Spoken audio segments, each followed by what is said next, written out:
Amis internautes, bonjour, bonsoir, un plaisir de vous retrouver pour la méditation de la semaine. Nous allons méditer, mes chers amis, la parole de Dieu dans 2 Thessaloniciens 3, les versets 10 et 11. Qu'est-ce que Dieu veut te dire durant cette semaine ou pour cette semaine à venir? Il a dit dans 2 Thessaloniciens 3, versets 10-11, il est écrit « Car lorsque nous étions chez vous, nous vous disions expressément, si quelqu'un ne veut pas travailler, qu'il ne mange pas non plus. Nous apprenons cependant qu'il y a parmi vous quelques-uns qui vivent dans le désordre, qui ne travaillent pas, mais qui s'occupent de futilité.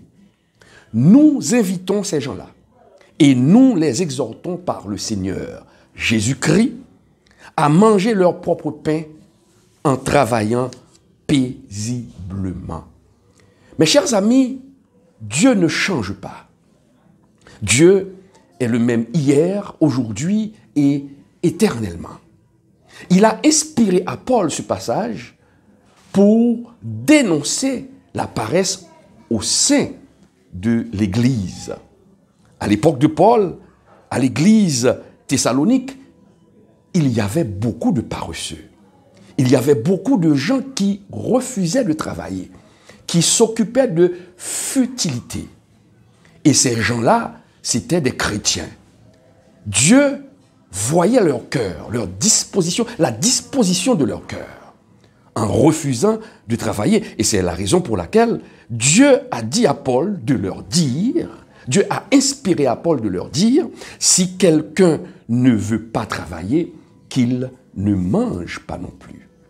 Qu'est-ce que cela veut dire? Cela veut dire, mes chers amis, la paresse est un péché. Et nous avons le devoir, en tant que chrétiens, en tant qu'hommes de Dieu, de dénoncer la paresse, car certaines personnes, mes chers amis, au lieu de faire avancer l'œuvre de Dieu, ces personnes ne font que retarder l'œuvre de Dieu par leur comportement, par leur paresse. Puis encore, mes chers amis, des fois on le constate, les personnes qui sont paresseuses sont les plus exigeantes. Et ces personnes-là, souvent, sont très ingrates. Je vais le dire et je vous le dis encore, la paresse est un péché. Nous devons bannir la paresse dans notre vie. La parole de Dieu nous dit clairement que la paresse conduit à la pauvreté. Ah oui, nous lisons dans Proverbe 20, verset 13, il est clairement écrit « N'aime pas le sommeil, de peur que tu ne deviennes pauvre.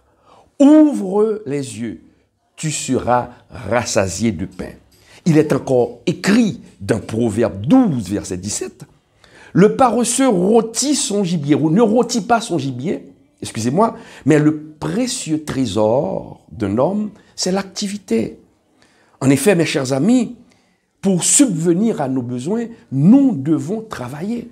La Bible nous dit de ne pas aimer le sommeil, car quand on dort trop, on finira par devenir pauvre. Qu'est-ce que cela veut dire? Lorsqu'on refuse de travailler, on trouve du travail, et on refuse de travailler, eh bien, Dieu ne pourra pas te bénir, mon ami. Il ne va pas te bénir parce que tu dois avoir quelque chose en main pour que Dieu puisse te bénir. Le côté le plus mélodramatique de l'histoire, certains chrétiens, des fois, trouvent du travail, mais par une fausse révélation sortie de je ne sais où, ils laissent tomber leurs activités, ils laissent tomber leur travail pour venir vivre aux dépens des frères et sœurs de l'Église. C'est une honte. Comment pour Dieu te révèle d'abandonner ton travail, d'abandonner ton activité pour venir le servir à plein temps? Mais qu'est-ce que tu vas manger? Qu'est-ce que tu vas manger? Tu vas vivre aux dépens des autres. Mon frère, ma sœur, Dieu ne peut pas te bénir en vivant aux dépens des autres comme un parasite. C'est une honte. Il faut prier pour que Dieu puisse t'ouvrir des portes, pour qu'il puisse te donner des moyens pour que tu puisses prendre soin de ta personne et de ta famille, si tu as de la famille. Mais si tu es seul, tu dois travailler, tu dois t'habiller, tu dois manger. Mais pour ce faire, il faut travailler, mon ami. Oui, je le répète, pour que Dieu puisse te bénir, il faut que tu aies une profession. Regardez, Moïse avait un bâton en main. Et c'est à travers ce bâton-là que Dieu a permis au peuple d'Israël de trouver la délivrance. Il s'est servi de ce bâton pour venir en aide à son peuple. Donc Moïse avait un bâton. Dieu avait dit à Moïse, qu'as-tu en main? Eh bien, j'ai un bâton. Avec ce bâton, je vais délivrer mon peuple. Aujourd'hui, Dieu te demande, qu'est-ce que tu as en main? Quand tu pries, il ne faut pas prier pour que les gens viennent te donner seulement. Il faut prier sur la profession que tu as. Et pour que Dieu puisse bénir l'œuvre de tes mains. Non, mon ami. Aujourd'hui, oui, aujourd'hui, Dieu te demande qu'est-ce que tu as en main pour qu'il puisse te bénir. Il y a certains chrétiens, des fois, des paresseux, qui utilisent des stratégies pour soutirer de l'argent aux membres de l'Église ou pour soutirer de l'argent à leur pasteur en venant dire au pasteur que Dieu m'a révélé, Dieu m'a envoyé auprès de toi, pasteur, pour que tu m'aides. Non. Dieu ne va jamais te mettre dans une position pour te transformer en mendiant. La mendicité, c'est un péché. Donc, il faut demander à Dieu de quoi vivre. Quand c'est Dieu qui met quelqu'un sur ta route, mon frère, ma soeur, c'est la personne qui va venir pour dire que Dieu m'a révélé de venir t'aider. Mais pas le contraire. Pas le contraire. Mes chers amis, on constate malheureusement de nos jours qu'il y a beaucoup de jeunes gens, de jeunes filles qui ont terminé leurs études classiques, mais qui n'ont rien appris pour subvenir à leurs besoins. Ils sont des chrétiens. Oh, certains d'entre eux, mes chers amis, restent là sans rien faire. Parfois, dans les pays sous-développés, ces jeunes attendent un visa pour aller dans un pays développé. Mais pendant ce temps, ils ne font rien. Vous devez avoir, mon ami, ma soeur, une profession. Vous devez prier. Vous devez prier pour que Dieu puisse t'ouvrir des portes.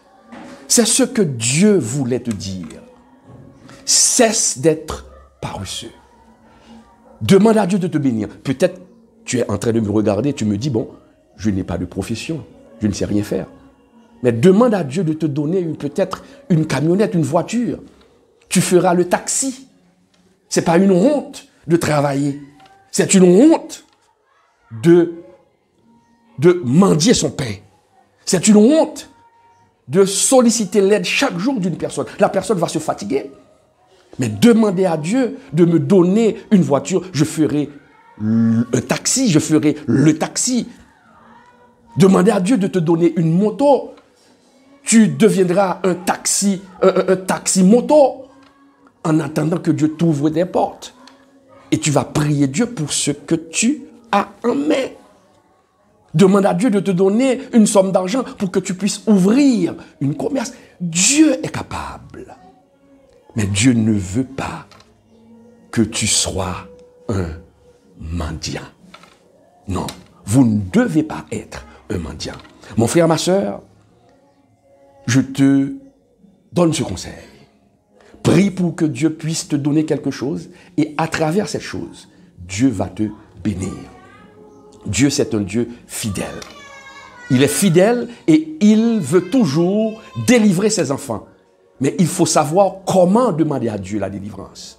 On ne peut pas demander à Dieu la délivrance en se servant toujours d'autres personnes pour que des personnes viennent vers toi pour te donner de l'argent. Non, demande à Dieu de me donner un moyen pour que je puisse gagner ma propre vie.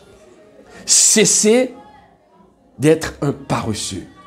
Demande du travail et Dieu va te donner du travail. Quand je dis demande du travail, ça peut arriver, par exemple, en Haïti, il n'y a pas vraiment de travail dans la situation où se trouve le pays. Mais c'est dans les situations difficiles que Dieu ouvre des portes pour ceux qui lui sont fidèles. Dieu va ouvrir une porte pour toi, mon ami. Mais pour ce faire, il faut travailler.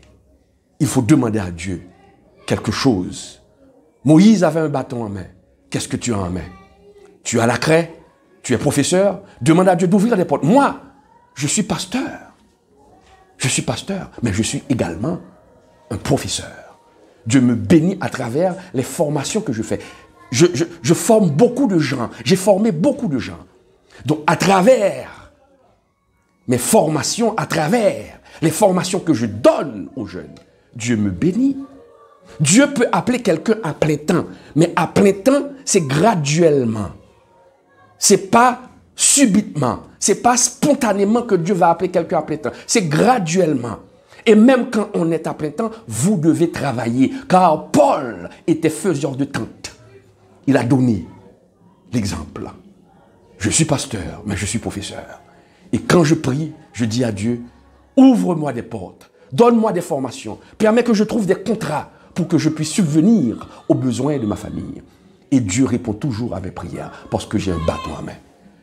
Je prie le Seigneur cette semaine, que le Seigneur bénisse ta profession, que le Seigneur bénisse ton activité, que le Seigneur bénisse le commerce que tu as. Oui, cesse d'être paresseux et demande à Dieu quelque chose pour qu'il puisse bénir cette chose et pour que tu puisses avancer, pour que tu puisses entrer dans la destinée, dans ta destinée économique. Mon ami, mon frère, ça a été un plaisir d'être avec vous. C'est cette petite méditation que Dieu avait mise sur mon cœur pour te partager ces paroles. Que ces paroles tombent dans une bonne terre et qu'elles apportent du fruit dans ta vie. Que Dieu te bénisse. À la prochaine.